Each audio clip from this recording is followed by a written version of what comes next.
ব্রাহ্মণবাড়িয়ার নাসিরনগর উপজেলার নাসিরনগর টু আড়াইল ও কিশোরগঞ্জ জেলার অষ্টগ্রামের সাথে সংযুক্ত 9 ব্রিজ প্রকল্পটি 2023 সালে শেষ হবার কথা থাকলেও ঠিকাদারদের কারচুপি আর এলজিইডির অসাধু লোকদের উদাসীনতায় প্রকল্প বাস্তবায়নে ধীরগতি চলছে। 9টি ব্রিজের মোট ব্যয় ধরা হয় 104,91,81,438 টাকা। এলাকাবাসীর অভিযোগ, নিম্নমানের পাথর, সিমেন্ট এবং রড দিয়ে কাজ চলছে।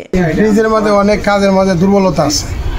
আমরা সাধারণ মানুষ কইলে আমরা কথা তো শুনে না, ক্ষতি হইব না। আমরা তো সাধারণ মানুষ বললে কি হবে? আমরা সাধারণ মানুষ বললে তো কিছু হইবে না। আমরা বলি দেখা গেছে কি তা যদি 110টা এটা ধরাতে হ্যাঁ 70টা 80টা ইয়ারা দিয়ে কাজ করে, আমরা কইলে আমরা কথাগুলো ফার্স্ট।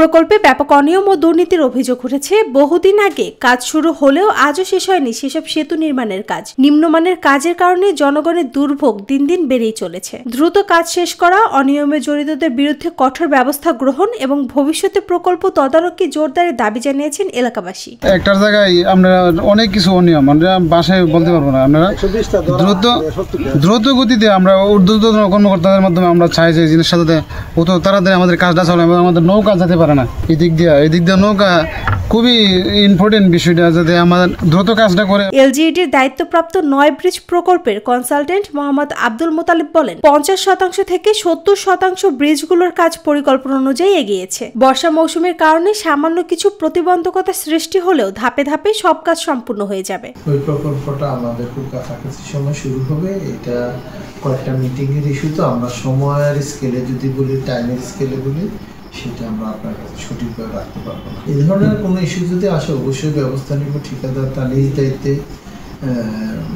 সঠিক মাপের এবং পরিমাণে করার কথা। আমাদের কাছে ঠিক এরকম কোনো ইস্যু এখনো আসে না, কিন্তু মানুষ যদি কোনো অভিযোগ করে থাকে অথবা আমাদের চোখে পড়ে, আমরা ঠিক ব্যবস্থা নেব তার বিরুদ্ধে। আমাদের ইঞ্জিনিয়ারিং ডিপার্টমেন্টের লোকজন নিয়ে এলাকাতে গেছে এবং প্রত্যেকটা ব্রিজ উনি পরিদর্শন করে এলাকার লোকজনকে আশ্বস্ত করে আসছে যে ডিসি মহোদয়ের সাথে কথা বলে ল্যান্ড অ্যাকুইজিশনের বিষয়টা উনি তাড়াতাড়ি করার ব্যবস্থা করে দিবে, এরা যাতে টাকা পায়। যেহেতু আপনার ব্যক্তি মালিকানা জায়গার উপরে ব্রিজ, বাধা দিলে তো আমরা কাজ করার কোনো সুযোগ নেই।